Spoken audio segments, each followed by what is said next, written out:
After the Quran, the Sunnah or the Hadith are considered the most important sources of Islamic teachings and practices. Most Muslim scholars do not make a distinction between the Sunnah and the Hadith. There is only a technical difference between the two when you look at these two terms linguistically.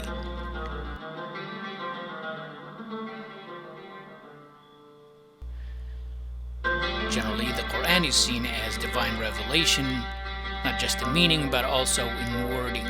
The way the Quran is verbalized is believed by Muslims, that is, believed to be God's speech. The words are chosen by God. In the case of the Hadith or the Sunnah, the meaning is divine.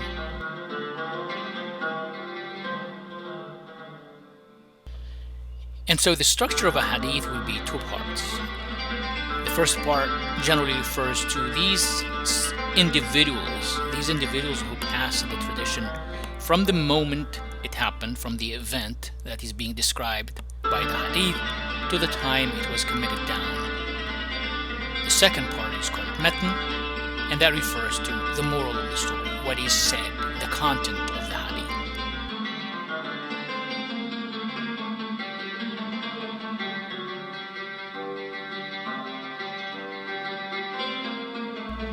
Early Muslim scholars of Hadith, however, paid close attention to the Isnad, to the attribution, to the chain of transmitters, than they did to the content. And it is based on their analysis of the quality of the chain of transmitters that they determined if a tradition is sahih. In addition to rating Hadith as sound, good, weak, or made up, early Muslim scholars of Hadith also created categories of types of Hadith. And they argued that the Hadith could be mutawatir, and that it depends on how many people are in each of these layers of the transmitters of the Hadith. The Hadith that is mashhur, for example, would be a tradition reported by one or more disciples in the first layer, and then by a large group of persons of probity over the two layers thereafter.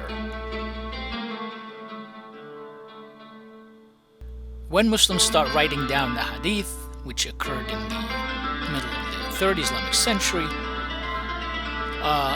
it was done mostly by scholars affiliated with a specific madhab. So the Sunnis recognize about 6 collections of Hadith, and they consider them to be reliable.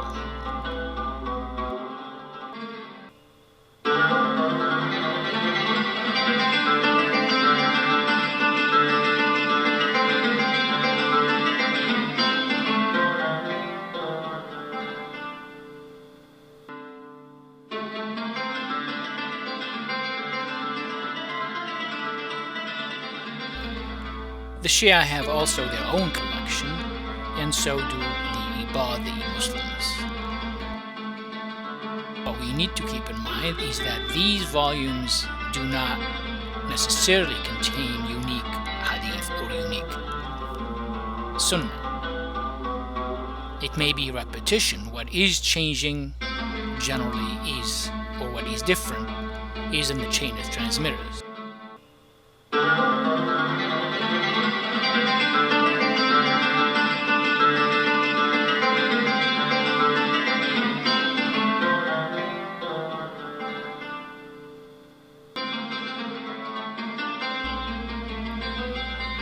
Just a couple more notes to say about the Sunnah and the Hadith.